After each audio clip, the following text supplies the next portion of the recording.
tomar um café comigo? Café com Mousse. Pessoal, boa noite. Hoje eu vou estar recebendo meu amigo Renato, uma das pessoas que melhores me trataram depois do BBB, que a gente já conversou logo que eu saí, tinha um apartamentinho que eu fui ficar, ele super trocou ideia comigo, super me ajudou em algumas coisas, sempre foi muito parceiro, amigável, sempre me tratou super bem, me abraça, fala comigo. E o Café com Mousse, como eu falo, o intuito ou nosso propósito não é fazer sucesso. Fazer sucesso também, se vir é a cereja do bolo, mas é fazer diferença na vida das pessoas. Se o Café com Mousse hoje, com o Renato, fizer diferença na vida de uma pessoa, já valeu a pena. Porque a gente vê essas pessoas, esses pessoal da arte, né, a galera músico, ator, atriz, essa galera no ápice. Mas é assim, e o caminho percorrido deles? Será que foi fácil? Porque a gente, às vezes, eu quero ter o que o Renato tem. Mas você quer ter o caminho que ele teve? Vai ficar essa pergunta para vocês. Com o maior prazer eu recebo você aqui, viu? Valeu, obrigado.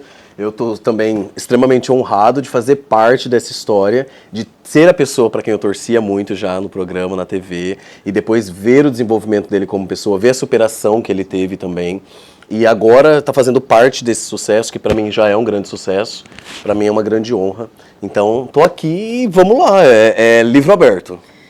A primeira pergunta que eu faço para você é: qual é o seu momento mais difícil da tua vida? O momento mais difícil? Isso da tua vida que você falou, esse gigante é muito grande, não sei o que... Olha, eu acho que tiveram vários. Eu acho que todo mundo sempre tem vários momentos da vida que são muito difíceis. Eu diria que os momentos mais difíceis da minha vida foram na infância, porque foram aqueles momentos em que a gente passa, no caso da minha família, né, eu venho de uma família muito humilde, que a gente chegou a ter muita dificuldade, a não ter o que comer, ver outras crianças na escola tendo coisas e eu saber que eu não podia ter a mesma coisa no interior de São Paulo, isso em Bauru. Mas eu não tinha consciência naquele momento. Sim. Então eu acho que eu não citaria a minha infância, porque naquele momento eu era muito feliz, porque aquilo era tudo que eu conhecia. Sim. Então eu acho que hoje olhando, né, hoje eu me sinto muito emotivo quando eu vejo crianças passando necessidade, quando eu vejo filmes, né, que alguma criança passa por algum tipo de trauma, de perda, de tristeza, de falta. Porque hoje eu sei o que eu passei quando criança, mas quando criança eu não tinha essa mesma noção. Sim. Então eu diria que uma coisa que foi um momento muito difícil para mim assim, na vida adulta foi quando a minha mãe teve o AVC, que foi há mais ou menos 12 anos atrás. Ela teve esse acidente vascular cerebral e dali foi um divisor de águas da minha vida. Sim. Totalmente, assim, até então eu era o caçula, né, de 5 irmãos, eu era o mais novo. E naquele momento em diante eu passei a ser o irmão mais velho. Então eu lembro muito bem, assim, que no dia que ela teve o AVC, eles levaram ela para um pronto-socorro na cidade de Bauru, que era muito ruim, muito precário.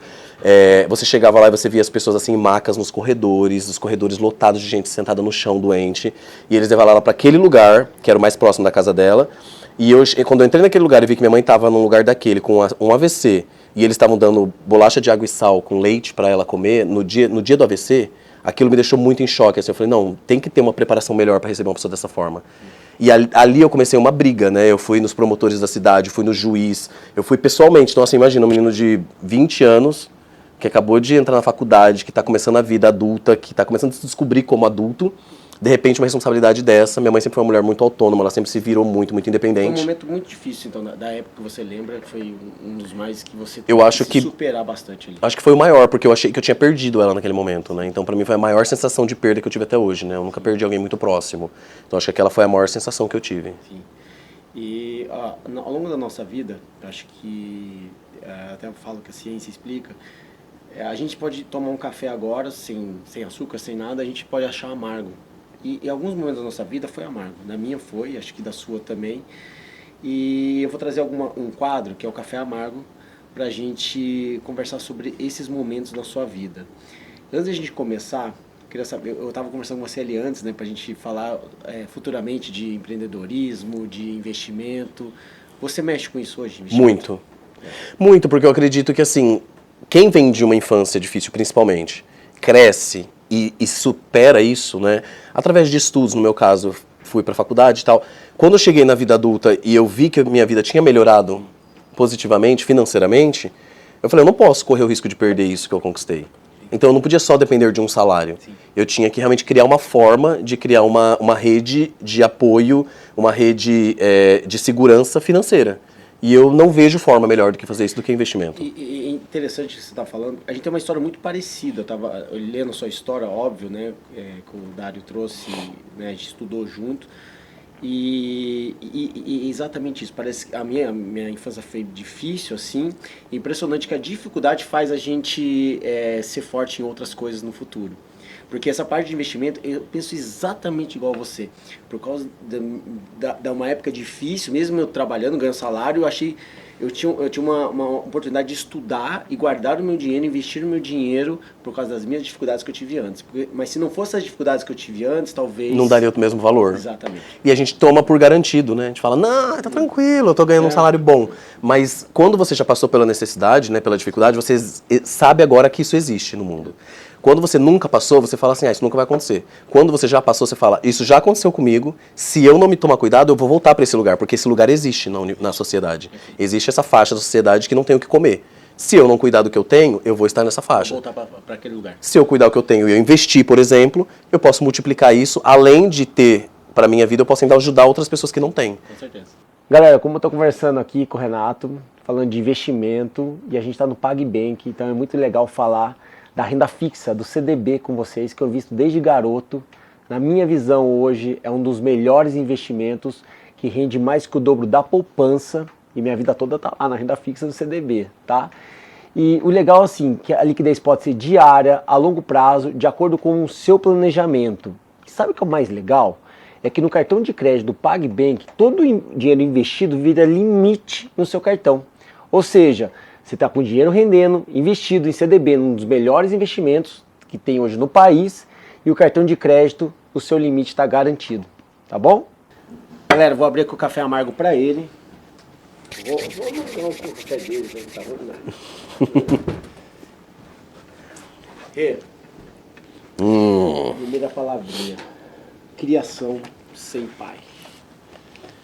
Como foi pra você? Você falou da sua infância, que marcou bastante, seu momento de superação ali depois, né, com a sua mãe.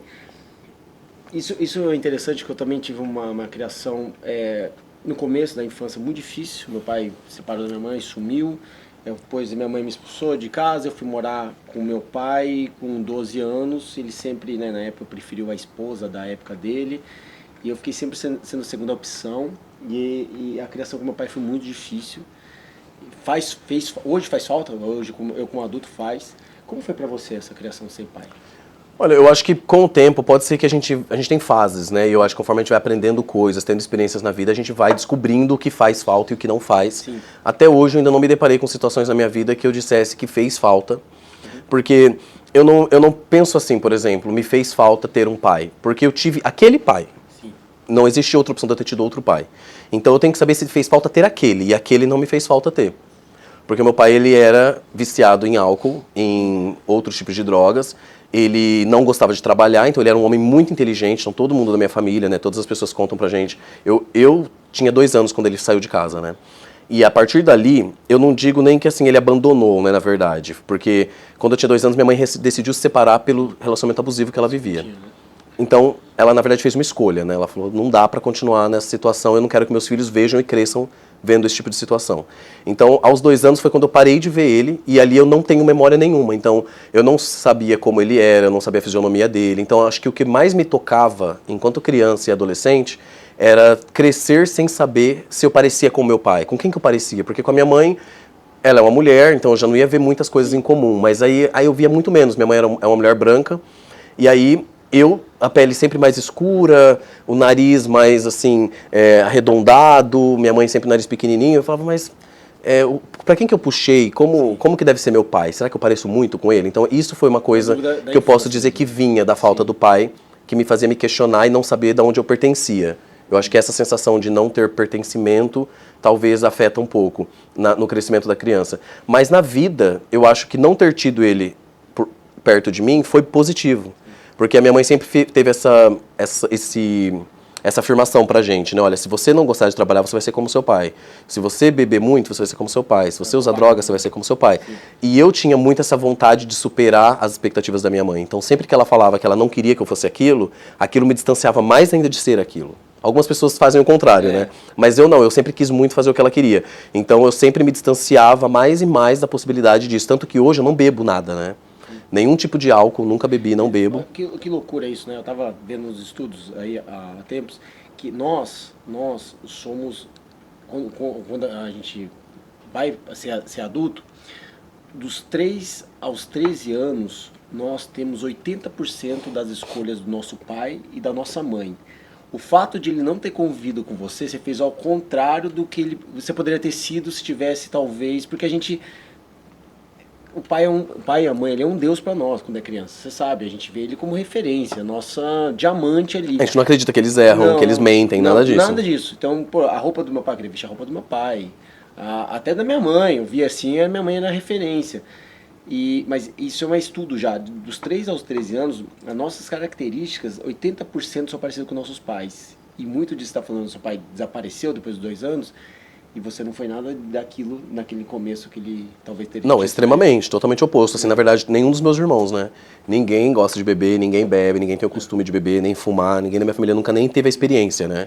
A gente nunca nem provou, nem tentou. Então, é uma coisa que às vezes as pessoas até perguntam, né? Mas você tá sóbrio? Isso quer dizer, tipo, você parou de fumar, né? Ou parou de beber, tinha vício? E na verdade eu nunca nem provei, então... Foi uma coisa que me distanciou muito, assim, o fato de eu querer superar as expectativas da minha mãe. Então quando eu vejo você curtindo, você vai realmente porque você tem energia boa mesmo, né? Eu vou a noite inteira sem nada. Sem nada. Às vezes um energético. Às vezes. A criação de ser pai hoje pra você acha que hoje pra você se lida bem com a situação hoje? Totalmente, é graças a isso que eu cheguei onde eu cheguei, né? Sim. Eu acho que assim, ter vivido só com a minha mãe e com as minhas irmãs foi o que com certeza fez com que a gente chegasse, que eu chegasse onde eu cheguei hoje. Foi essa experiência. Religião. Boa. Isso aí é uma coisa que eu acho... Temos em comum, acho. Temos em comum, né? Eu estava explicando para você, eu batizei com 17 para 18 anos, sozinho da minha casa, eu fui sozinho. Até o Gustavo, que cuida aqui da época, ele viu essa minha caminhada, me batizei, caí de cabeça na Bíblia, né? E grupos, e igreja... Mas tem uma coisa ali que era um pouco mais de dificuldade para mim, porque as pessoas me julgavam pelos olhos do humano. E aí você na adolescência passa a confundir, será que Deus é assim? Ou é os homens que são assim? E é muito louco. Eu estava lendo a tua história e eu acho que tem muita coisa que você pode contar de religião. Não, com certeza. Eu acho que a religião, que talvez a gente tenha um pouco de diferença, embora a gente acredite muito proximamente das mesmas coisas, o que a gente teve uma diferença talvez seja a igreja de onde a gente começou. Como você começou numa igreja cristã, eu acho que ela acaba sendo um pouquinho mais rígida, né? Sim. Do que a igreja católica. Eu comecei na igreja católica. Sim. Então a igreja católica, hoje em dia, ela já está num ponto que ela está um pouco mais flexível, né? Então você vê muito assim, os jovens da igreja católica cantando qualquer tipo de música, né? Ou enfim, se vestindo de uma forma um pouco mais livre, né? Obviamente, não todas, mas eu acho que eu ia na igreja do centro da minha cidade, que é uma cidade não tão pequena, é uma cidade com 200 mil habitantes, então assim, o pessoal ali era um pouco já mais tranquilo. E aí, né, nessa caminhada ali da igreja, aí vem de acordo com o que você falou, eu percebia muito isso, né? Era as pessoas dentro mesmo da igreja se criticando muito, se julgando muito. E aí você falava, mas isso não está vindo de cima, isso não está vindo da Bíblia. São as pessoas falando isso, as pessoas estão utilizando a interpretação delas para falar para você o que é certo ou errado, de acordo com a vivência delas. Então, na verdade, é a opinião delas, só isso. E ela está tentando respaldar isso na Bíblia ou em Deus, enfim. Igual eu falei aqui numa outra entrevista, principalmente as críticas dentro da igreja eu via muito isso. As pessoas falam muito mais dela do que de você. Isso foi uma coisa que eu mais soube lidar com a crítica depois do Big Brother, porque assusta, né? A crítica assusta, tem gente que vem para querer derrubar a gente, e na igreja acontecia muito isso. Eu falava, será que é o Deus que eu sirvo? Não é possível que Deus é assim, né? Porque aí vinha aquela pessoa que é pastor, não sei o que na minha, né? E fala e julga e tal. Eu falei, meu, não é possível que eu vou pro céu e Deus é assim. Eu pensava assim, Deus não é assim. Não, você está fazendo tudo isso por um ser assim, né? E hoje para você, religião? Eu continuo sendo uma pessoa muito religiosa, eu não vou em assim, em nenhuma igreja, né, específica. Eu tive a minha própria igreja durante 6 anos. Então eu fazia aí essa célula, né, de amigos que vinham e oravam. Isso que eu ia perguntar, essa célula, foi você que formou essa célula? Sim. Você encaixou e fez amigos ali nessa célula? Foi, durante esses 6 anos eu falei assim, poxa, eu posso muito bem ler, interpretar e ensinar para as pessoas a forma como eu vejo as coisas, que me faz amar ainda mais a Deus e me faz acreditar ainda mais que Ele é real, do que como as pessoas me contaram na igreja. Então essa minha interpretação talvez ajude outras pessoas a se ligar mais fortemente a Deus.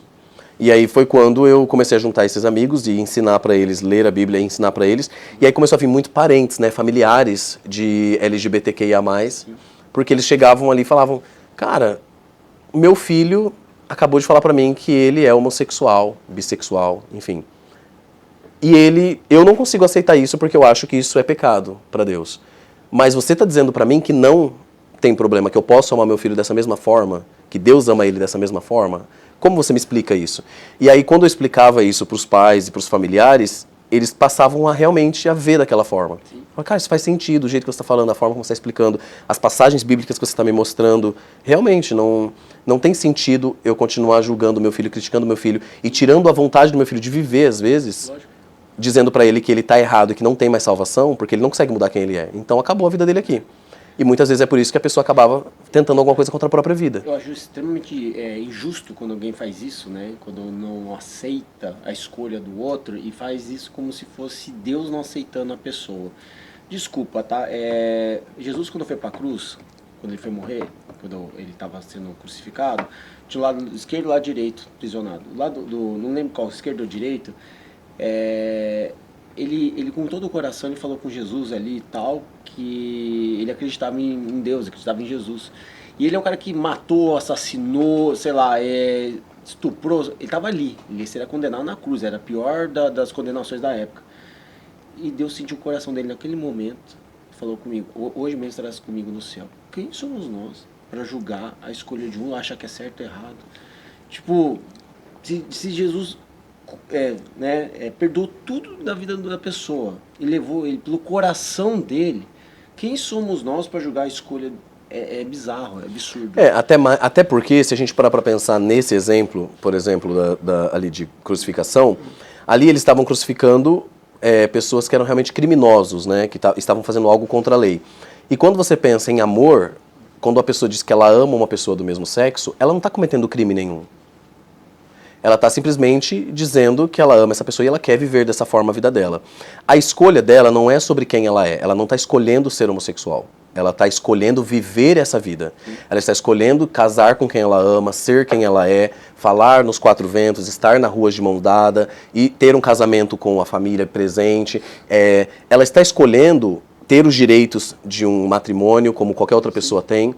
Então, a escolha aqui está entre ser feliz ou ficar se escondendo das outras pessoas. E não em ser quem ela é. Isso ela não tem escolha. Então, ali no caso, por exemplo, um criminoso, ele tem a escolha de cometer o crime ou não. Ele não nasceu um criminoso. Ele aprendeu aquilo e ele decidiu fazer daquela forma que ele acha mais fácil para chegar lá. Mas não é a forma mais fácil ser homossexual. Seria muito mais fácil se a pessoa pudesse escolher ele ser heterossexual, o homem casar com uma mulher ali no caso, ou a mulher se casar com um homem, e pronto, ele não tem que enfrentar nada disso. Então, se fosse por escolher, que geralmente é o que causa crimes, né, você tentar chegar num objetivo de uma forma mais fácil, então você tira aquela pessoa do seu caminho, seja num furto, seja num assassinato, enfim. Agora, no caso do homossexual, na verdade, se ele estivesse escolhendo, seria a coisa mais difícil, porque ele está escolhendo exatamente contra as ondas, né? Ele está tentando remar contra o que toda a força da sociedade está levando ele. Então, na verdade, nitidamente não é uma escolha. Nitidamente é realmente quem ele é e ele só está escolhendo realmente viver feliz e ser quem ele é. Hoje sua religião... Você tem religião hoje? Você tem uma religião? Eu falo que eu sou cristão. Que isso já engloba, né? Assim, eu sou batizado na igreja católica, então eu me considero católico, mas eu tenho algumas coisas que eu concordo, algumas coisas que não, assim como em outras religiões, como o espiritismo, como a religião evangélica. Eu tenho várias coisas que eu acho muito bonitas, mas tem várias coisas que eu também não concordo. Gostei. Eu ia até pedir para cortar aqui alguma coisa, Porque ele é muito super inteligente, eu falei da crucificação, mas não comparando, tipo... A gente entendeu. É que às vezes, sei lá, se a gente vê depois, porque pode ser que eu falando da crucificação... Não deu, né? Eu acho que deu pra entender, né? De pecado. Só falei que quem julga é Deus, se é a escolha, se é... Eu achei que você falou bem claro, que é a questão do que leva realmente a gente ao céu é o amor e não... Exato, o coração. Exato. Então é isso, né? Religião, você falou bem, cristão. Arrasou. Legal. Ó, deixa eu falar, eu sei que você é da dieta, tá? Mas não quer comer um cookie da vida aqui? Eu vou comer. Come um pedacinho. Eu vou gostoso. É gostoso, pior que é gostoso. Tô acostumado, nos Estados Unidos isso aqui tem muito. Tem muito, né? Uhum. Uma delícia. Cafezinho? Tem aí cafezinho ou só água? Só água. Você não toma café? É pesada a dieta, né? Quem toma café, né? Eu confiava. Não gosto do gosto, não sei porquê. Eu tomo às vezes. Por exemplo, aqui se fosse um vidro transparente eu ia tomar. Não dá pra disfarçar, né? Não dá, né? Nossa, tá muito forte sem açúcar. Deixa eu falar.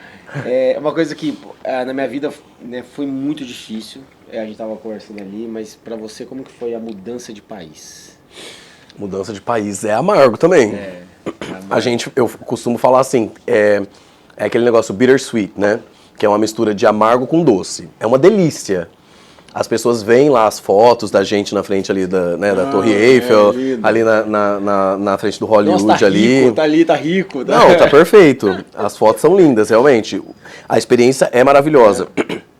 E antes de eu falar sobre essa parte amarga de tudo isso, eu acho que existe uma coisa que eu sempre falo para as pessoas. Se você nunca morou em outro país, você ainda não evoluiu tanto que você podia evoluir na sua vida, mentalmente. Eu acho que o nosso cérebro, ele multiplica de capacidade, de inteligência, de conhecimento, de sabedoria a hora que você mora em outro país. Porque você passa a ver todas as dificuldades e a pior parte, que é começar do zero. É difícil. A gente chega no outro país, Mas por exemplo, no mesmo, Brasil, né? zero, não, você é um bebê. Bebê. Eu saí do Brasil com 26 anos, no Brasil eu já era formado na faculdade, numa faculdade pública, passei em vestibular. Falar nisso, ele é muito inteligente, tá? Eu não sei se ele não queria que eu falasse do profissionalizante que você fez técnico, que na minha época era o mais difícil, era o desejado dos garotos, que era o Senai. Fiz, Depois ele passou na Unesp, que é Foi. a faculdade estadual mais difícil de São Paulo para prestar. Então, eu acho a gente vai chegar lá, mas muito inteligente você. Né? Eu tive muito orgulho, né, realmente de cursar minha faculdade na Unesp. Foi uma experiência maravilhosa, assim, convivi com pessoas maravilhosas também. Mas na própria Unesp eu já tentei ir para fora, então assim, no final do meu curso você já vê que já tinha aquele negócio de que queria morar fora.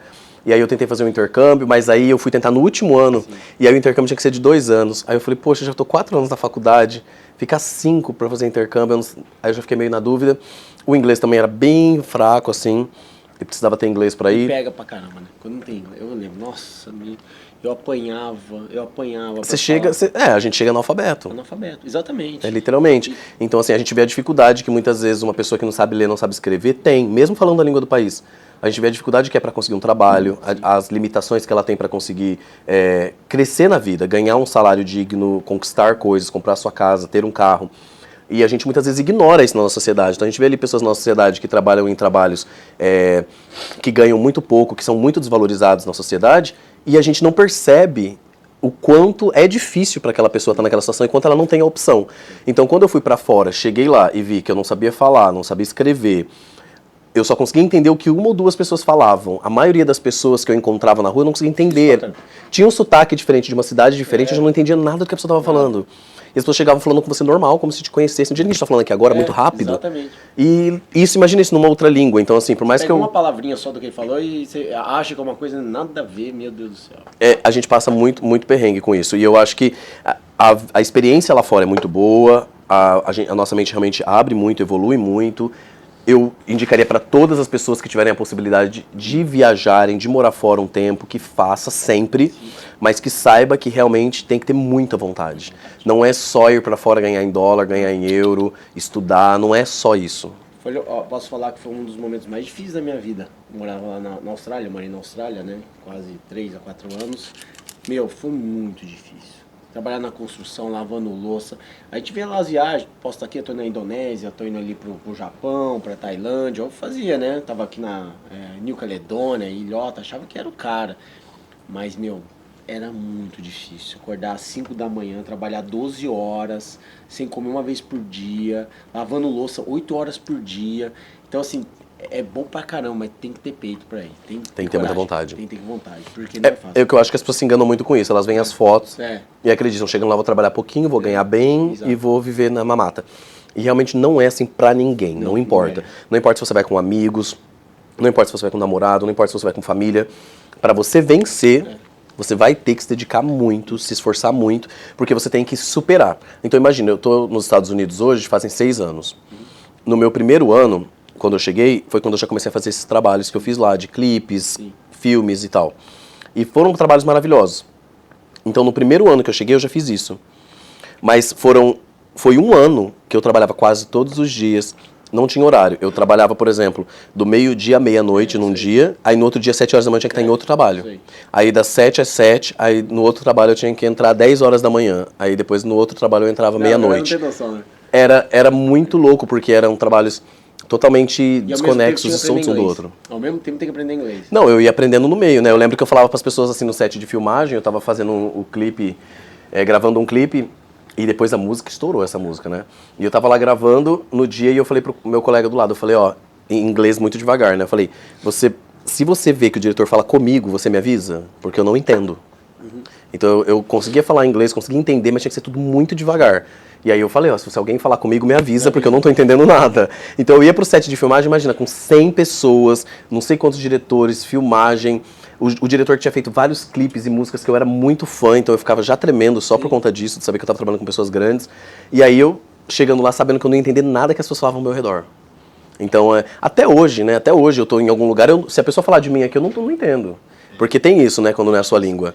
Quando a gente ouve em português, a pessoa fala de você lá atrás, você presta atenção. Qual clipe foi? Eu tô curioso agora. Então, eu fiz vários, né? Eu fiz vários trabalhos lá fora, mas eu acho que o que todo mundo mais conhece foi Havana, da Camila Cabello. Legal, hein? Que eu peguei um trabalho principal, né? Foi um dos trabalhos mais importantes pra mim, porque eu fui contratado Chegou a conhecer como... eu dancei com ela, né, no Mas clipe. eu conheci que eu faço, chegou a trocar uma ideia? e Sim, a gente ensaiou por 3 dias antes de gravar, tal? né? Gente boa. Muito, muito. Ela adora o Brasil, né? É? Naquela época ela ainda não tinha vindo pro Brasil. Não tinha ainda, né? Então eu fui o primeiro contato que ela teve com um brasileiro de falar. Adorou, né? Que eu conversei bastante com ela, assim, de falar, nossa, Brasil, todo mundo lá te Aí adora, o você tem que ir inglês pro já tava Brasil. tranquilo. Então, não, né? Mas eu falava devagar. Sim. Mas estava melhor já, mas eu falava muito devagar. Hoje eu acho que tá muito bem, assim. Depois de 6 anos, né? Eu fiz lá na Austrália também, eu não dançava nem nada, eu era figurante. Depois de um tempo eu passei a ser modelo na Austrália, eu fui figurante do Piratas do Caribe e o Aquaman.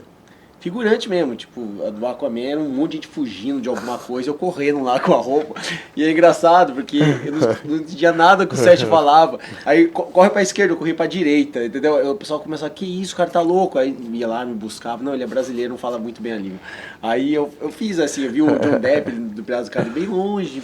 Não, sabe que eu perdi uma boa oportunidade nisso, né? Porque o Rick Martin queria muito conversar comigo na gravação da série O Assassinato de Gianni Versace, da Netflix. E aí ele veio conversar comigo porque ele sabia que eu era brasileiro e eu não me toquei. Porque eu tava tão nervoso, né, de estar ali. Nesse daí eu tava com a Penélope Cruz, nessa gravação, com o Rick Martin. Então, assim, já eram 2 pessoas que eu admirava desde pequeno, né? E aí eu ali parado assim na porta, esperando a gravação da minha cena com a Penélope Cruz.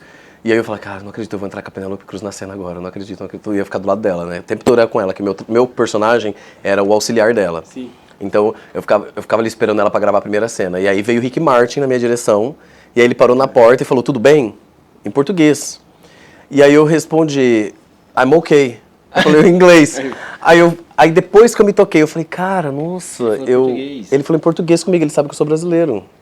Caramba. Porque não existe outra língua que fala tudo bem, só o Brasil. Nem espanhol fala super isso. simpático. Foi super simpático. Falei, cara, podia ter feito uma amizade com o Rick Martin ali. Perdi já a foi. chance, mas tudo bem, passou, né? Mas vamos ter pra outras. Penélope Cruz, mano. Pô. Penélope Cruz. Não, ela dividiu até lanche comigo, né, na hora do Sério? intervalo. Ela falava, você quer metade? E essa galera não tem noção do ícone que é pro mundo inteiro, né? Aí eu falei pra ela, se ela não sabia, agora ela sabe. Ela sabe. Todas as países continuam. Falei, Penélope, você fez um filme que chamava, Chocolate com Amor, alguma coisa assim. Ela fez um filme com o Murilo Benício uma vez. Sim. E o Murilo Benício era o par romântico dela no filme. E aí, esse filme passou muito no Brasil por conta do Murilo Benício.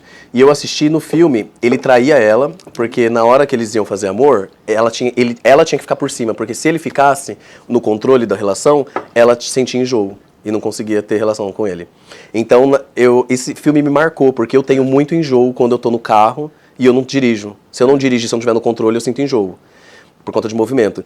E ali eu aprendi que isso era uma coisa normal. Eu falei, cara, isso existe mesmo, não é frescura minha só. Não é que eu não Mas sou... você sente o quê? É ânsia? Quando Ânsia. Nossa, que legal. Você andar de Que carro legal, de carona. porque Que legal, obrigado. É legal, assim que eu falo. É uma coisa, é porque assim, eu quando eu tô alcoolizado, assim, bebo um pouquinho, eu vou de Uber, eu falo, puta, eu tô passando mal, mas logo entrei, mas eu não sei se eu tô passando mal por causa disso ou por causa da bebida, né? Acho que é a bebida, né? Acho que é a bebida. Grandes chances. Surgimento da Karen. Mas, quando eu fiz uma enquete de perguntas que gostariam que fizesse pra vocês, que foi mais pedida. Tipo, Eu imagino. porque eu não sei se pode me corrigir, não sei se foi. Você já tinha bastante seguidor na época, 150 mil, né? Mas você teve uma ascendente ali não sei se foi na pandemia. Foi. Você voou. Eu antes do Big Brother já conheci, já sabia, porque todo mundo falava de você. Tô falando. Eu ia trabalhar, né, na época de Malinha, cara, da indústria farmacêutica, propagandista, onde eu sentava as meninas, minhas amigas, assistindo, dando risada, meu, e era doideira, mas olha o cara que ele fez. E aí eu ficava, meu, e era muito engraçado, era sarcástico demais. E aí eu já conheço você, muito legal. Como que foi esse surgimento? Olha, eu acredito que realmente as pessoas gostam muito de saber disso. Quando às vezes eu encontro alguém na rua, assim, a pessoa pede pra tirar uma foto. Às vezes a pessoa, pra tirar uma foto, eu tô andando rápido ali, a pessoa fala, tira uma foto, eu tiro. A pessoa fala, e como que surgiu a Karen, hein? Eu falo, gente, não dá pra explicar isso aqui agora assim, correndo, não. Tem que ser com mais tempo. Mas por isso que eu falo com muito carinho. Geralmente eu explico o máximo possível em todos os lugares que eu vou. Porque eu sei que é uma coisa que, às vezes, até mesmo incentiva as pessoas a acreditarem um pouco mais. A acreditarem que elas podem, às vezes, surgir uma coisa que mudar a vida delas totalmente, que só dependeu delas. Uma coisa que é muito importante sobre a Karen é que, assim, desde o começo eu nunca tive apoio de ninguém. Então, quando eu comecei com a Karen, eu fui atrás de pedir apoio para várias pessoas da internet, alguns influenciadores, enfim. E eu falei, cara, eu tô criando isso aqui e eu queria muito ver se você podia me ajudar compartilhando. Eu até posso pagar, se você falar para mim quanto que é, se for um valor que eu consigo pagar, eu pago para você compartilhar. E aí as pessoas falavam, assim, influenciadores, né? Eles falavam, a gente não faz isso, não faço, só faço pra marca, não. Eu falei, nossa, tipo assim, eu tô tão animado, né, com o negócio, mas não tem ninguém ajudando. E aí a Karen, ela explodiu com o próprio público compartilhando. Então isso foi uma coisa que pra mim me ensinou pra minha vida, assim, total. Mudou a minha mente em relação a tudo. Porque eu sempre achei que a gente dependia de pagar alguém, de estar na televisão, de fazer parceria com outros influenciadores. E tudo isso ajuda. Se você aparecer no comercial na televisão, vai ajudar. Se você aparecer num programa de televisão, vai ajudar. Se você aparecer fazendo colaboração com outros influenciadores, vai ajudar. Mas descobrir que mesmo sem tudo isso, você tem como chegar lá, pra mim, isso foi a parte melhor de tudo nessa história. Mas ao mesmo tempo... E a forma como a Karen surgiu foi... Eu tava na casa do lago, né, da família nos Estados Unidos. E essa casa fica no norte, né, dos Estados Unidos, onde é frio. E aí lá eu fiquei uns 6 meses ali naquela casa, era a primeira vez que eu tava indo pra lá, eu nunca tinha ido conhecer. O pessoal da família sempre falava, né? Tem essa casa do lago e tal, tem que ir lá. E aí eu, tipo, nunca tive vontade, sabe? E aí um dia eu falei, tava na pandemia, eu falei, vou ficar aqui em Los Angeles, que já tá tudo vazio, as ruas pareciam abandonado. Falei, vou pra lá. Era um frio, mas não tinha neve. Eu falei, não, se é pra ter frio, vamos ter neve, né?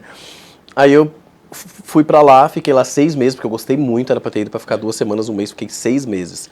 E aí, durante esses 6 meses, quando fazia uns 4 meses que eu tava lá, eu comecei a falar, falei, não dá pra ficar esperando o trabalho dos outros, de ser contratado pra um grande papel num filme. Falei, eu preciso estourar com alguma coisa. Aí eu falei, vou começar a escrever. E eu escrevi um filme que só tinha um personagem, e aí eu era o personagem. Então, assim, eu fiz o filme inteiro sozinho, na Casa do Lago. Então, eu fiz um filme de suspense na Casa do Lago, e eu era esse único personagem, eu operava as câmeras, eu fiz tudo que só tinha eu ali, né? E aí, na hora que eu tava editando todo o som, redublando o áudio do filme, fazendo toda a edição no computador, foi quando eu me toquei. Eu falei, cara, eu preciso focar na rede social, porque eu fiquei tão focado nisso aqui, eu esqueci do meu Instagram. Eu tinha, como você falou, 150 mil seguidores. Falei, é alguma coisa. Eu já estava fazendo algum dinheiro com publicidade nos Estados Unidos, que eu tinha muito seguidor de lá. E aí eu peguei e fui fazer uma publicidade nas redes sociais e eu estava sem barba, porque eu tinha feito uma maquiagem do Michael Jackson. E aí eu tive que fazer a barba pra fazer aquilo. E aí depois, quando eu fui fazer essa publicidade, eu falei, nossa, mas tá muito feio, minha cara sem barba. Aí eu falei, vou ter que colocar um filtro, alguma coisa. Eu não usava filtro nenhum, nem tinha noção dessas coisas de filtro de Instagram.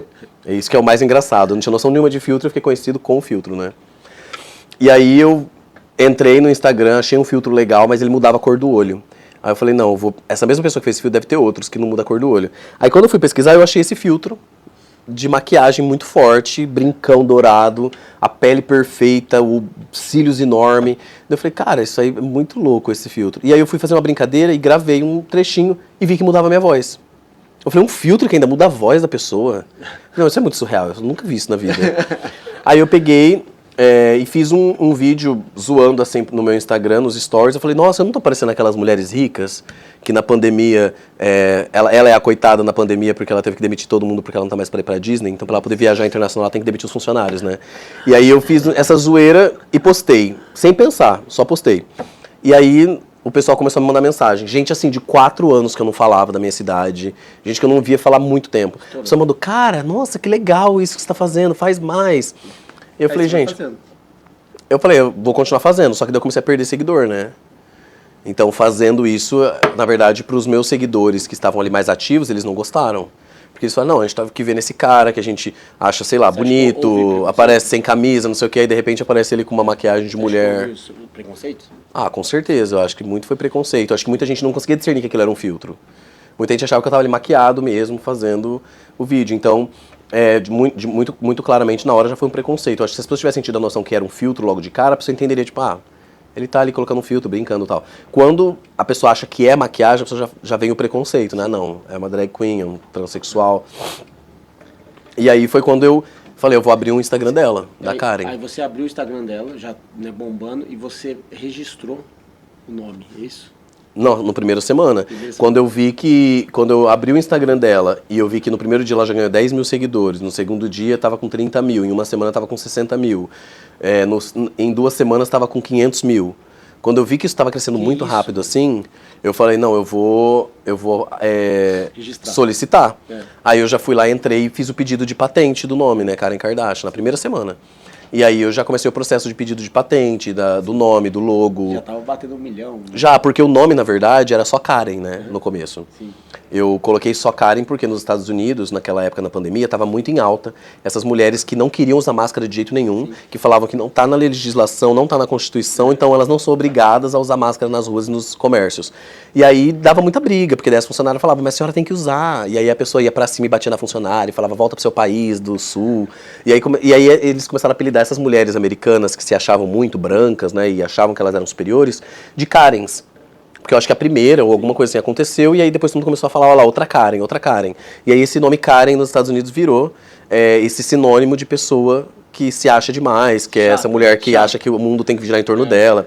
E aí eu falei, como o tom de acidez dela era voltado pra isso, eu falei, vou colocar o nome de Karen, porque no Brasil Karen não é um nome tão comum, né? E eu não conhecia ninguém famoso chamado Karen.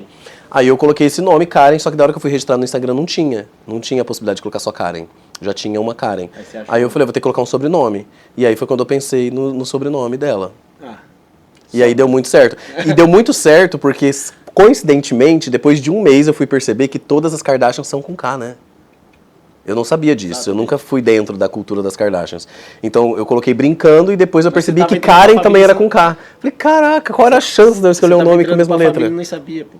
Então, agora ela sabe, né? Todo mundo sabe. Primeira vez que eu voltei para os Estados Unidos, eu vim pro Brasil, fiquei no Brasil uns 2 meses, quando a Karen começou, né? Eu fiquei 3 meses fazendo a Karen, vim pro Brasil a primeira vez, parecia que eu tinha saído do Big Brother. Sim, todo mundo. Porque chegou no aeroporto, as pessoas já saíram das lojas nos aeroportos, assim, pra vir tirar foto, pra conversar. Falei, caraca, como assim, do nada, né? 3 meses eu fiquei nos Estados Unidos fazendo, quando eu cheguei no Brasil a primeira vez. Você do anonimato, do nada, foi do nada. Que isso, meu. E o legal é que, assim, diferente do Big Brother, você fica conhecido no Big Brother muito a sua cara, né? E eu fiquei conhecido muito como a Karen. Então as pessoas me reconhecem muito quando eu tô com alguém do lado.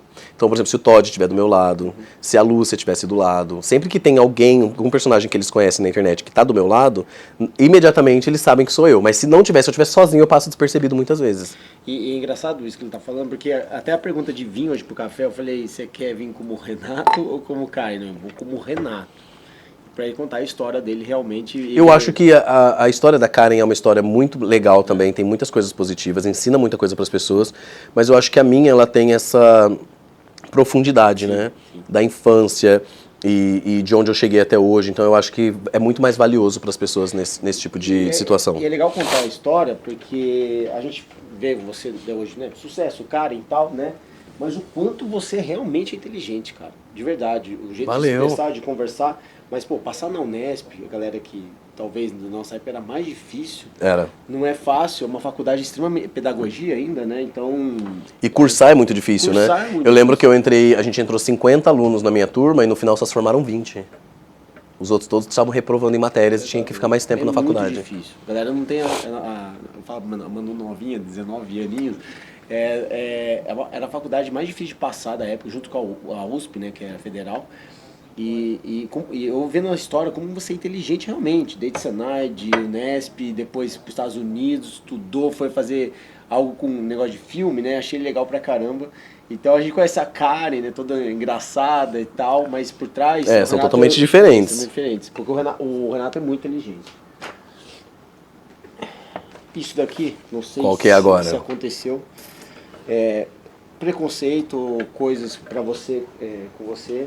Tipo, eu vi alguma vez você explicando na internet, mas não sei se era algo do tipo. Homem cis atuando como mulher.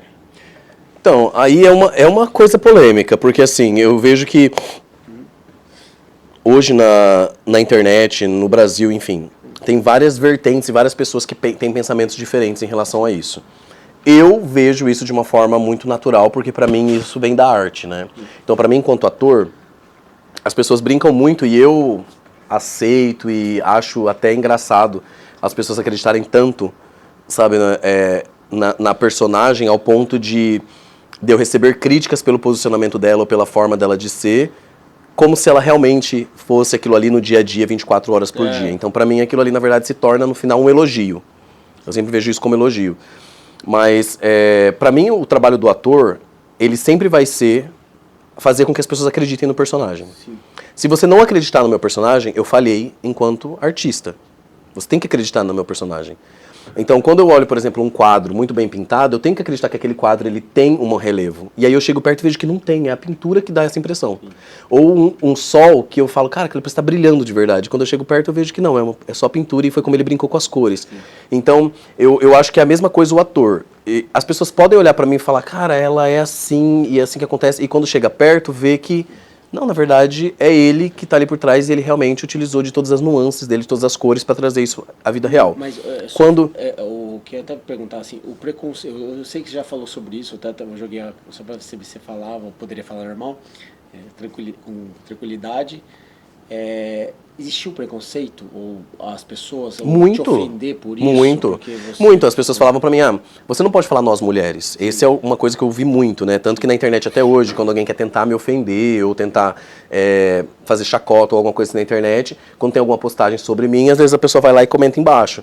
Nós mulheres, kkkk, nós mulheres. Porque em vários vídeos a Karen fala muitas vezes, né? Nós mulheres temos que fazer isso. Ou nós mulheres pensamos assim. Que loucura, né? E aí o pessoal começou a zoar disso nós mulheres, falando que eu não poderia falar. Você não pode falar você é uma mulher porque você é um ator fazendo uma mulher. E aí eu falei, gente, mas vamos lá. Então, por exemplo, se eu estiver numa novela da Glória Pérez, nas 9 na Globo, e ela me colocar um personagem que é um médico, eu não posso falar que eu sou doutor? Perfeito. Porque eu não posso falar que eu sou doutor, porque na vida real eu não sou. Mas o personagem está no texto que ele tem que falar. Nós, doutores, estamos aqui hoje nessa reunião. O personagem vai ter que falar isso. Eu vou ter que falar.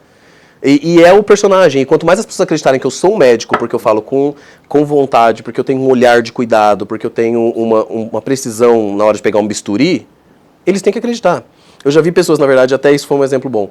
Eu já vi pessoas criticarem um ator porque ele pegou o bisturi errado na cena. E aí os médicos mesmo na internet colocaram, não se segura um bisturi dessa forma. Então, você vê que o ator não se preocupou naquele detalhe e isso foi chamado a atenção porque as pessoas queriam acreditar que ele era um médico de verdade. Mesmo ele não sendo, todo mundo sabe que ele não é.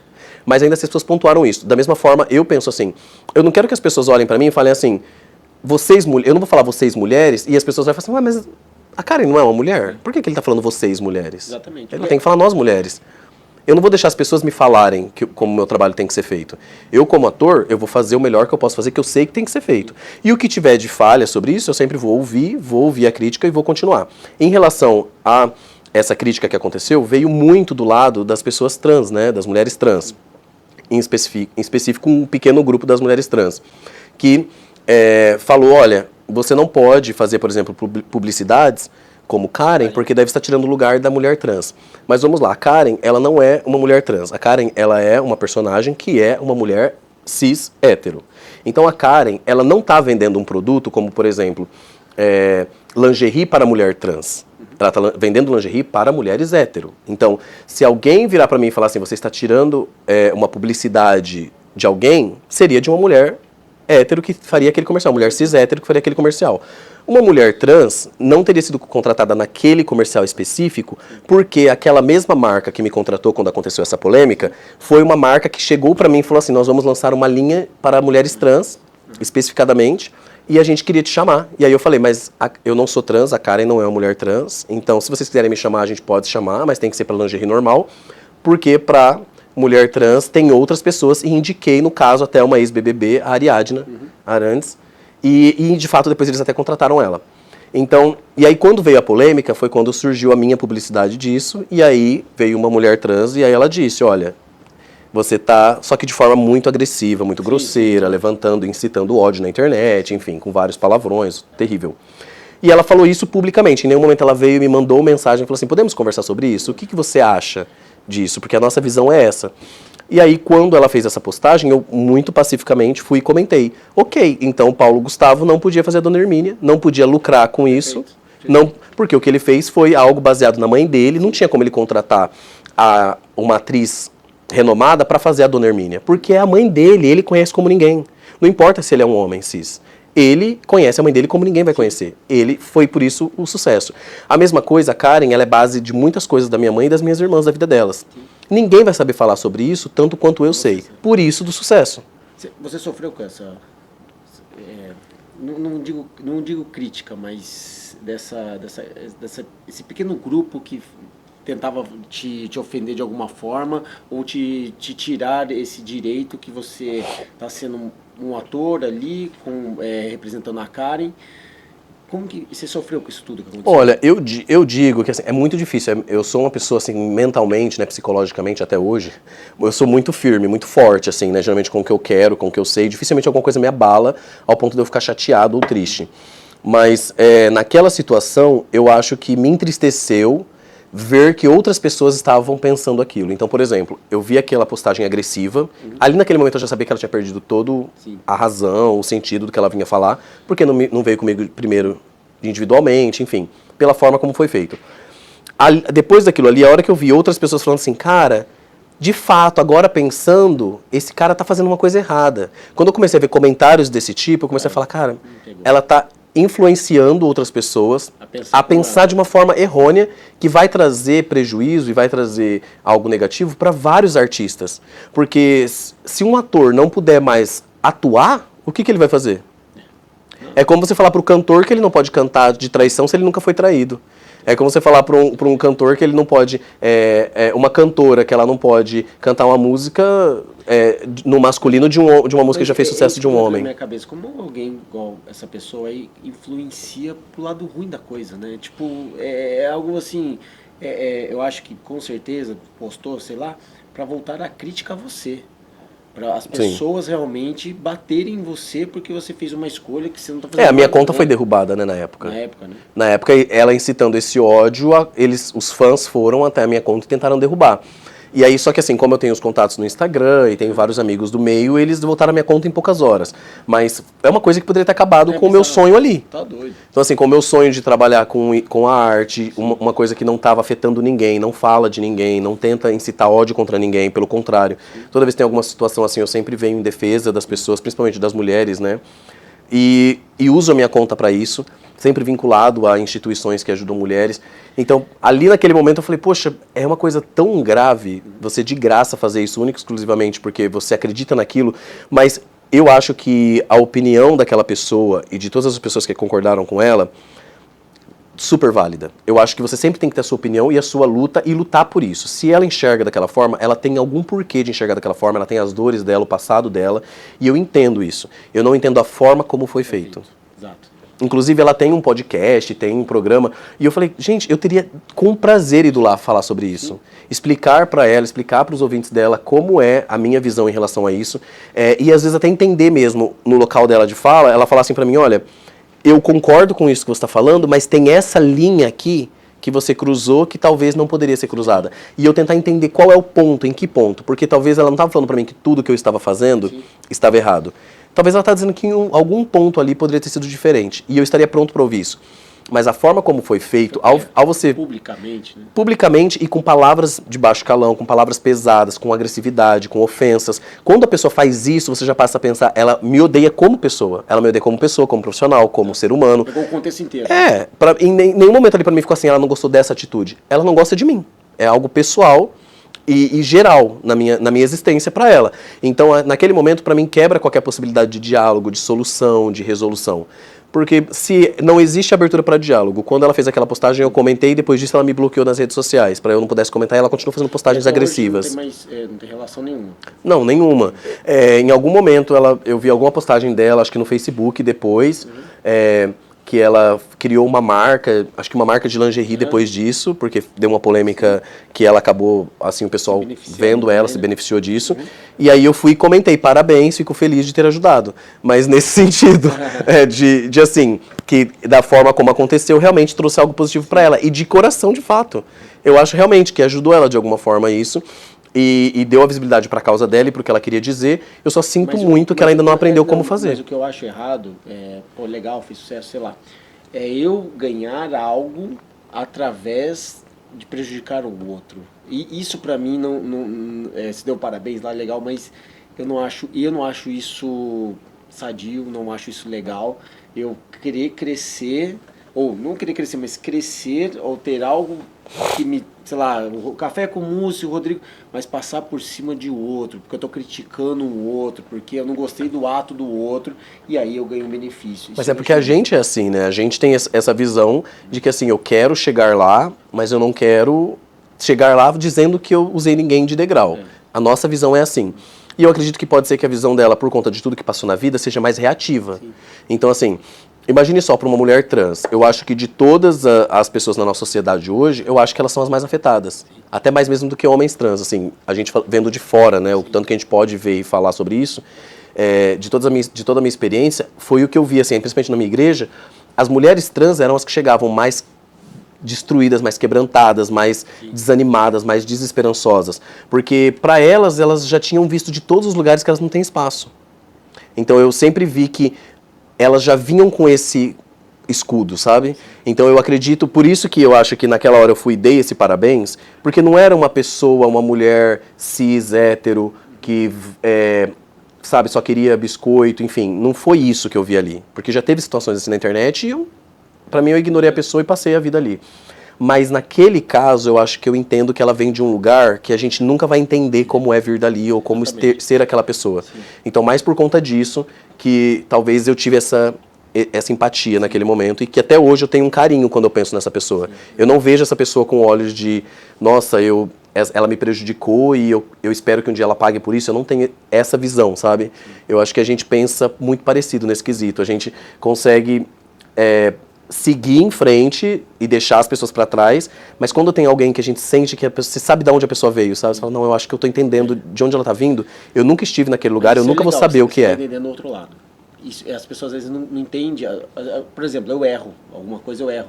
As pessoas, às vezes o erro não é porque eu sou maldoso, mas às vezes as pessoas não têm dó nenhuma e arrebenta só porque você teve um erro. Aí o erro, na verdade, é da sua história. Alguma coisa que te fez errar daquele jeito. E é muito interessante quando você olha o outro lado, o próximo. Sempre. Acho muito legal. E isso é raro, tá? Eu basicamente, assim, eu acho que formação de professor, né? Acho que é isso. Formação de Facilita. professor era a primeira coisa que a gente tinha que pensar, de onde vem esse aluno? Você sabe que eu olhava até o signo, né? Então, deixa eu ver o signo desse aluno. Tinha lá a data de nascimento. Deixa eu ver o signo. Por que ele esquece o uniforme todo dia? Eu olhava e via peixes. Ah, é isso. Já sei. Pisciano. Eu vou adoçar o seu café, né? Mas você gostou da Duck Bill? Gostoso. Tá Nossa. comendo. Bom mesmo? Uhum. Bom, né? Tem de churros que eu gosto. O cheiro, o gosto, tudo. É gostoso, né? Muito bom. É bem americano isso aqui, né? É isso que eu ia falar, bem americana. Você tá morando aonde? Eu vejo você em São Paulo. No Instagram eu vejo você viajando lá. Porque é isso, é Los Angeles. Eu fico muito entre Los Angeles e São Paulo. Brasil, gente, eu amo muito o Rio. Eu sou apaixonado pelo Rio de Janeiro. Eu me sinto tão em casa no Rio, parece que eu sou meio carioca. Mas tudo acontece muito em São Paulo. E São Paulo é muito fácil para mim ir e vir dos Estados Unidos, que já não é uma ponte aérea fácil. Ficar indo e voltando dos Estados Unidos já não é tranquilo. Quem tem que ir Rio de Janeiro e São Paulo toda hora já não acha legal, né? Imagina São Paulo e Estados Unidos. Então, para mim, já facilita um pouco eu estar numa cidade que tem essa ligação direta. Mas hoje é São Paulo. Você Los Angeles. Não, mas em São Paulo eu vejo que você está muito em São Paulo. Hoje No Brasil, São Paulo. Brasil é São Paulo. Não, isso é uma dúvida que eu tinha. Eu fico sempre, né? Los Angeles e São Paulo. É bem dividido o tempo. Vou adoçar seu café. Bora. Meu saco aqui ainda Tava amargo. Agora foi, né? Tava amargo. O último tava um pouco, né? Amigos pra você. Nossa, amigo, eu acho que é poucos.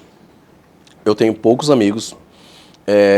Eu acho que o amigo, pra mim, ele é família. Quem eu chamo de amigo é minha família. Então, assim, eu tenho pouquíssimos amigos que são amigos de infância. No decorrer da história, assim, depois da Karen, eu tive pouquíssimas pessoas, né, nesses últimos 2 anos, que eu considero como amigos que eu conheci nesse caminho. Mas eu me decepcionei muito, né? Porque nesse meio, quando a gente entra nesse meio, a gente começa a perceber que ninguém é amigo. E que a maioria das pessoas, elas estão ali porque elas querem ganhar alguma coisa, ou porque para elas é vantagem hoje, se beneficiar de alguma forma, né?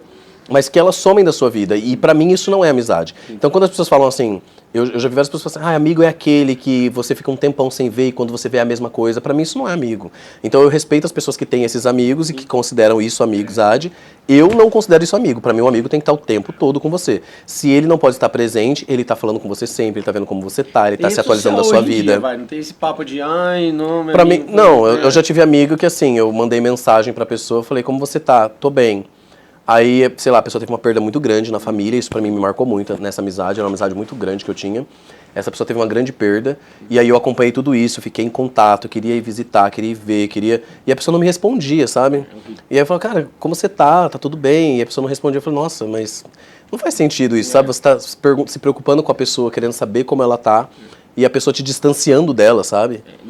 Eu entendo, a pessoa teve a perda, a pessoa entra na caixa sente. de amigo isso daí, não entra. Pra mim não entra como amigo. Tem amigos meus da infância, tem um grupo aqui no WhatsApp de amigos da infância, desde que eu tinha 5, 6 anos, somos amigos, somos em 4. Todos eles casados, com filho, moram lá no interior. Mesma coisa. Cara, eles falam o dia todo no grupo há 6 anos, como se fosse todo dia como criança. É isso. E isso é diferente. É diferente. Porque tem gente que é amigo, eu gosto de falar, tem amigo que, pô, aqui, oi, beleza? Aí tudo bem. Passa um mês. Depois, Ou mais, né? Então não é amigo, é um colega, sei lá. É uma né? pessoa que você tem um carinho, você tem uma ligação exato. legal, mas eu não considero como amigo. Então, pra mim, amigos são muito poucos. Eu vou pensar desse jeito aí também. Se eu pensar nisso, então o moleque vai cair, porque eu não tenho tanto amigo assim, então. Eu devo ter uma mão de amigo. Você falou muito das suas irmãs, Família. sua mãe. O que ela é pra você? Assim, a tua família, o que representa pra você? Olha, eu acho que a família é quem eu sou, né? Eu tenho isso muito forte, assim, em mim. A minha mãe e as minhas irmãs com quem eu convivi, assim, né, desde pequeno, elas moldaram totalmente a minha personalidade, né? Eu tive também o meu irmão e uma irmã minha, que são distantes, que moraram longe da gente, né? Foram criados por outras pessoas da família, mas a minha mãe criou eu e 2 irmãs, dos 5 filhos. E o meu irmão, é graças a ele que eu sei inglês, né? Mesmo ele nunca tendo morado comigo. A primeira vez que eu conheci ele, eu acho que eu tinha 12 anos, quando eu conheci ele a primeira vez. E ele veio com esse CD de música eletrônica em inglês e tal, e aquilo me deixou tão assim fascinado, e eu já gostava de música internacional, mas ele conseguir cantar as músicas me deixou muito fascinado. E aí eu comecei a tentar cantar de todo quanto é jeito as músicas, e foi assim que eu comecei a aprender inglês, com 12 anos. E a minha irmã mais velha, que também foi criada por outra parte da família, ela também influenciou muito, porque toda a parte estética, vaidade vem dela. Então ela sempre foi uma pessoa que se cuidava muito, fazia procedimento estético, fazia botox, não sei o quê, pintava cabelo e fazia isso, fazia dieta. E ninguém da minha casa é assim, ninguém da minha família é assim. E aí eu via muito isso nela, assim, tanto que ela é assim, um exemplo, ela é lindíssima, né? E todo mundo que vê ela acha que é a Karen, né? Porque ela parece muito a Karen. Ela é bem bonita. Você já viu? Já vi no Instagram, né? E aí todo mundo vê ela assim e fala, e eu falei, nossa, ela é realmente um grande exemplo, assim, que foi uma assim, grande espelho pra mim. A família dele, eu não conheço todo mundo, às vezes quando ele posta, mas ele é muito bonito, tá? Ele é realmente ao vivo. Obrigado, assim, gente. nas fotos, não, ele sabe o que ele é. Chegou na Sapucaí lá, todo mundo olhando pra ele sempre se veste bem, estiloso, mas ele é muito bonitão, né, o corpo dele, o cara sarado, eu queria ser assim, tá difícil, tô tentando, mas além de ser uma simpatia enorme... Então, Mas falou que tava comendo cachorro quente na Sapucaí. Eu tava. Então você falou. Eu falei, não, o Renato tá comendo cachorro quente. Não é cachorro quente. Ele mentiu aqui pra mim. Não, mas eu como de tudo. Eu faço uma dieta muito rígida, mas daí depois eu posso comer de tudo. Pesado. No Rio de Janeiro, por exemplo, eu ficava todo dia andando 1 hora de bicicleta, né?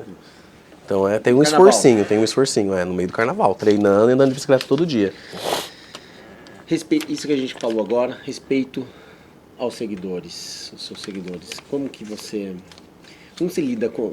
Tem a crítica, tem as pessoas que, né, têm a dificuldade, mas eu vejo muita gente apaixonada por você. Eu vejo isso lá nas redes sociais, eu vejo a galera enlouquecida de paixão por você. Como você respeita esses seguidores? Então, eu tento ser muito próximo, assim, né? É muito difícil pra mim, porque eu sou péssimo à distância. Eu odeio distância. Então, eu não consigo ser muito próximo das pessoas quando eu tô longe delas. Sim. Então, os seguidores, eles basicamente são um relacionamento à distância. Porque raramente você encontra com algum deles, né? 6 milhões de pessoas, provavelmente não vou ter a chance de conhecer todos eles na minha vida. E isso me machuca muito, assim, porque eu sei que eu sou muito bom presencialmente. Sim. Então, eu sei, por exemplo, que com os meus alunos... a minha relação era muito grudada, eles eram muito conectados comigo, a gente é até hoje, né? Eu vou pra minha cidade no interior, eles estão lá. O clipe de uma das minhas músicas que eu lancei agora, Nunca Mais, eles que fizeram o clipe na minha cidade. Foram os meus ex-alunos, as pessoas que trabalhavam comigo em empresa de cobrança. Então, as pessoas com quem eu trabalho, geralmente elas conectam muito e ficam muito próximas de mim. E aí, quando eu vou com os seguidores, eu sinto que eu não tô sendo tudo que eu poderia ser com eles, porque a gente tá longe, porque a gente é distante. E eu não consigo fazer aquele negócio do influenciador, sabe? De ficar aqui todo dia gravando stories, fazendo teatro ali pra... ficar fazendo... É porque pra mim é teatro. E aí a pessoa fica ali o dia inteiro fazendo... A pessoa tá aqui assim, abrindo aqui, toma um choque. Para, você já sabia que você toma choque, cara, você tava gravando? Não dá, né? Não, e aí a pessoa fala assim, você vê lá um vídeo no YouTube, sabe? A pessoa tá aqui o casal, aí a menina fala, o cara fala, precisa ir lá no banheiro cagar. A menina fala, nossa, meu Deus, o que você tá falando aqui? Mas não cortou do vídeo? Não dá. Pô, é teatro. Então assim, eu não consigo fazer isso. Bom dia, meu café da manhã. Eu gosto assim, o que eu faço, eu gosto que as pessoas tenham clareza do que eu tô fazendo proposital. Sim. Todo mundo sabe que a hora que eu ligo a câmera pra Karen fazer os conselhos, ela tá com a câmera ligada fazendo os conselhos. Ninguém acha que é sem querer que ela respondeu aquilo ali, saiu gravado. Todo mundo sabe o que eu tô fazendo. Então eu não tô enganando ninguém. E eu respeito o trabalho de todo mundo, mas eu não consigo fazer dessa forma. Sim. Então, pra mim, fica muito mecânico e eu gosto de uma coisa mais genuína, mais automática. Quando eu dava aula pros meus alunos, eu entrava na sala, era 40 pessoas, e o que acontecia ali acontecia. Se eu errava, se eu escorregava, se eu caía, se eu sentava na cadeira, se eu levantava, se eu batia o joelho. O que eu fizesse, que eles dessem risada, eu não tava forçando e gravei naquela hora pra eles. Tá acontecendo no momento real. Então eu sei que eu sou muito bom em fazer isso. Em ter esse contato. E com os seguidores eu não consigo. Então a minha forma de respeitar eles é criar o conteúdo com qualidade cada vez mais. Então eu nunca deixo eles na mão. Então eu tô ali, por mais que o momento não tá fácil, que é muita coisa acontecendo ao mesmo tempo, que eu viajo muito, eu sempre tento estar em contato com eles, trazendo alguma coisa pra eles. É interessante você tá falando, porque eu tava até com a Dani, né, na Calabresa, que adora ele. Maravilhosa. Ele abraçou. Impressionante como ao vivo ele é intenso. Você é intenso. Todo mundo que tá aqui viu quanto você é intenso. Você fala, muito. você olha no olho. Eu acho isso muito legal. Às vezes a internet não mostra isso. Não. Tem muita gente que fala assim, nossa, Rodrigo, quando me conhece. nossa, eu tô achando assim, melhor aqui ao vivo às vezes. Não tô falando que eu sou bom ao vivo, não. É melhor do que na internet. A internet não mostra realmente quem é você. E você, eu sei que você tem lá o seu papel da cara e tal, mas ao vivo você é muito intenso, é legal isso. E às vezes se ferra um pouco. Também. Porque nesses contatos mesmo das pessoas que eu conheci nesse tempo, você se entrega muito e às vezes a pessoa não retribui e você já sente. Sente. Quem é muito intenso, acontece isso. Muito. Eu sou muito intenso igual a você, mas é difícil. Esse daí é bem Qual que é o complicado. signo? Virgem, metódico, O chato. signo da minha mãe. É. Metódico, chato. Quem trabalha comigo que sabe, ó. Metódico, chato.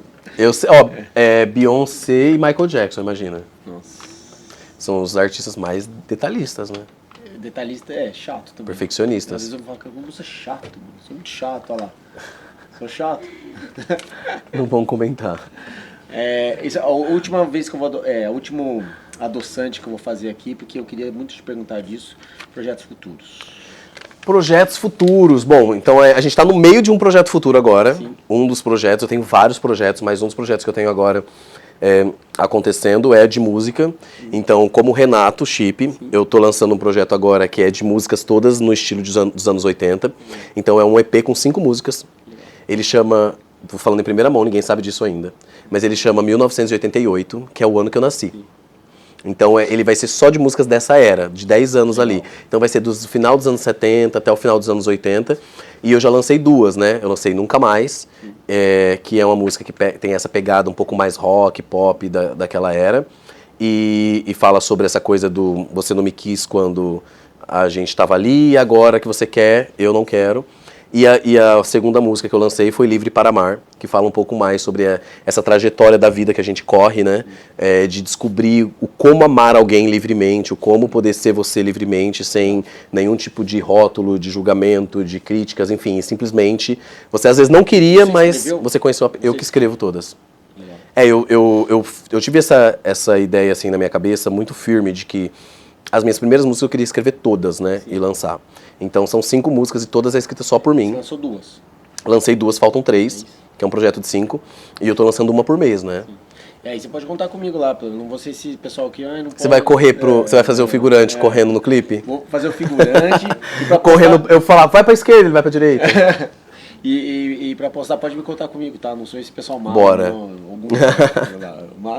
aqui não posso. Vamos ver, gente, ainda bem que tá gravado, Tá né? gravado, pode falar. Pode contar comigo, eu vou postar as músicas dele. Mas além desse projeto musical, que pra mim é uma coisa que é muito forte, porque desde criança eu sempre gostei muito de música, essa é a minha primeira paixão, é música, né?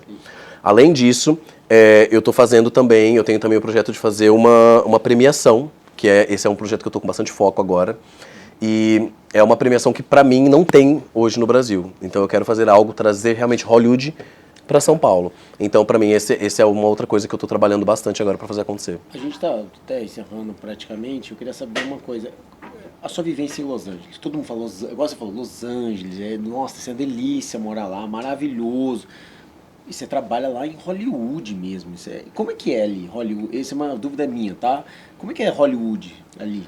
Sei lá, então, eu fui uma vez, só passei por ali, mas como é que realmente é viver e trabalhar Não, quando ali? eu fui, eu fiquei chocado, porque eu vi Los Angeles e falei, já ouvi esse nome em algum lugar na minha vida. Quando eu cheguei lá, eu descobri que Hollywood era um bairro, eu fiquei mais chocado. Eu falei, cara, a gente ouve tanto falar de Hollywood, acho que era uma cidade, um estado, uma coisa muito... um país quase, não achei. Eu achei também que ia ser um negócio revolucionário. Não, cara. você chega lá um bairro, você passa, é o mais sujo da cidade.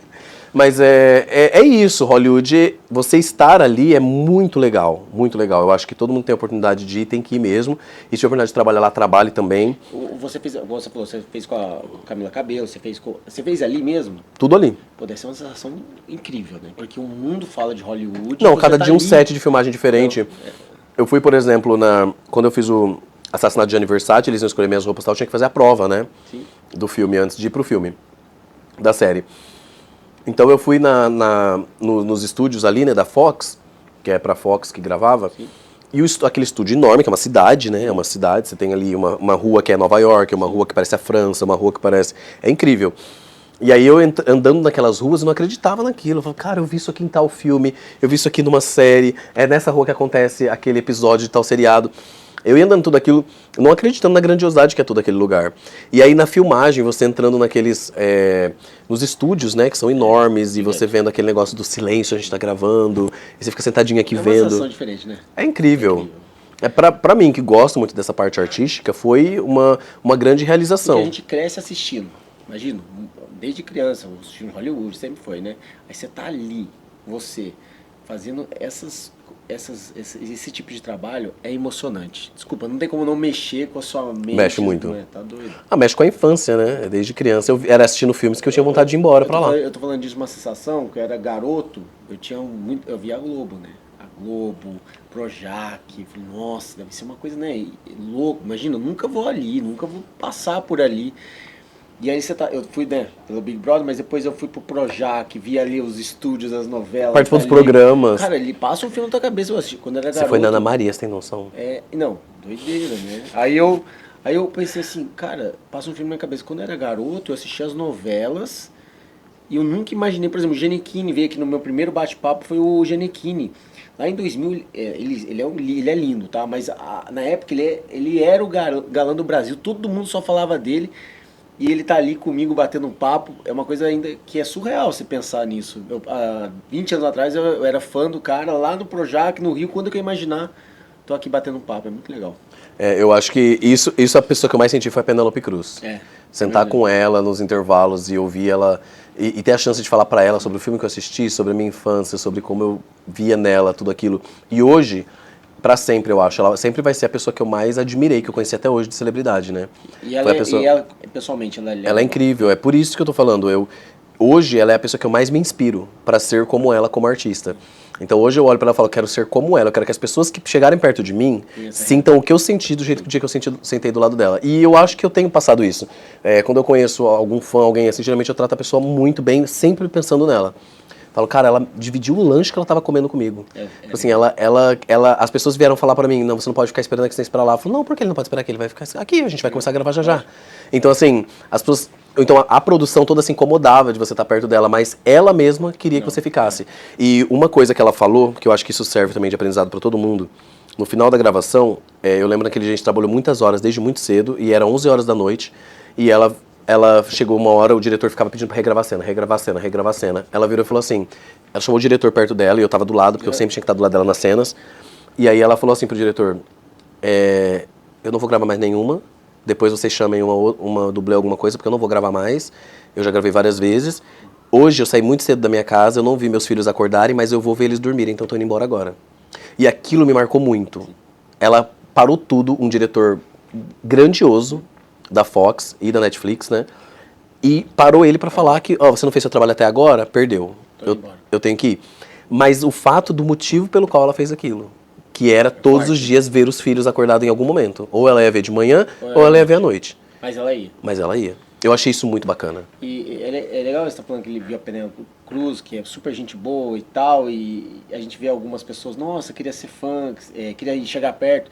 Mas eu vou ser sincero aqui, tá? Tem gente que é muito famosa aí, que eu ponho minha mão na goela, não gosto não. Nossa, ao vivo, meu Deus. Mas tem muitos. Um nojo de pessoa, nossa, cara. E que aí... não chega nem perto de ser uma Penélope Cruz, né? Não, e assim... Esse é o pior. Aí eu tipo, na internet, igual eu falo, nossa, é um make lá, não sei o que, legal com todo mundo, nossa, queria ser amigo, queria ser perto. Cara, ao vivo, nossa, E tem muita gente que surpreende, né? Que você vê na internet, é pra frente, fala muito extrovertido. Você chega pessoalmente, a pessoa não é engraçada, a pessoa não fala nada, que com nada, é tímida. Eu falo, nossa, como que pode ser tão diferente na internet? É um personagem, né? Não, totalmente, porque eu fui no estúdio, eu ia fazer sei lá, não vou falar muito, mas fui chamado lá, a pessoa mal olha na tua cara, ele mal fala com você. Fala, peraí. Aí chega lá na câmera, nossa, vem aqui, Rodrigo. Ele, nossa, não é a mesma coisa que lá dentro, né? Mas assim... Personagens. Tem vários, tá? Tem vários. Eu já me decepcionei com vários artistas que eu era muito fã e que nesse meio agora... Hoje eu diria que não tem ninguém que eu tenho vontade de conhecer, né? Eu conheci acho que a maioria das pessoas que eu tinha vontade, mas muitas me decepcionaram. Uma pessoa que positivamente me deixou muito surpreso foi a Ivete. Ivete Sangalo, toda vez que ela me vê, da onde ela me vê de longe, ela me reconhece, ela grita. E isso pra mim, assim, cara, é a Ivete Sangalo. Se tinha alguém no Brasil que poderia ser Tirar o indiferente bolo, com a gente, que a gente ainda assim ia continuar amando, é a Ivete Sangalo. E ela não é. Ela é o contrário. E algumas pessoas realmente é surpreendente, tá? De ser muito. A gente falou aqui da Dani Calabresa. Nossa, sem câmera. Ela é a mesma pessoa, abraça, beija, Ela é perfeita brinca, toda hora igual. Maravilhosa. É aquela pessoa que, eu falei do DG, o Douglas. Maravilhoso. Atrás das câmeras, abraça, beija, brinca, dá risada. E tem gente que é até surpreendente, porque na internet não é tão legal como ao vivo, né? Mas tem gente que, nossa, não dá. Renato, obrigado pela conversa, de verdade. Nossa, foi um muito prazer, fácil, foi muito bom. De verdade. Eu falei com o assessor, eu queria o Renato. Aí ele aqui, não, Rodrigo, eu tenho horário. Eu falei, vamos organizar isso daí, Renato, pelo amor de Deus, eu quero você no café. Saí de Bauru, vim direto. Sério? Opa. Nossa, eu fico... Falei, mãe, desculpa, não posso ficar mais tempo aqui, que o Rodrigo falou que se eu não for hoje não tem mais. Não, tô brincando. Não, mas eu tava vendo minha mãe agora, né? Eu fui pra Bauru ontem, fiquei até hoje Você agora e volta pra voltei. hoje? Não, Não, fica aqui em São Paulo. agora ficar em São Paulo um pouco. Você vai quando para Los Angeles? Eu acho que só abriu agora. Lollapalooza também? Tô querendo. Tá bom. Então vamos encontrar lá no Lollapalooza. Vamos ver, né? Por quê? Tem navio da Xuxa também, né, Março? Aí eu já não sei. É muito bom, é muito bom. Vamos ver, Vai vamos ver. vai ter umas atrações legais. Mas vamos ver. Esse convite eu recebi ainda não. Obrigado, Rei. Valeu, querido. Obrigadão.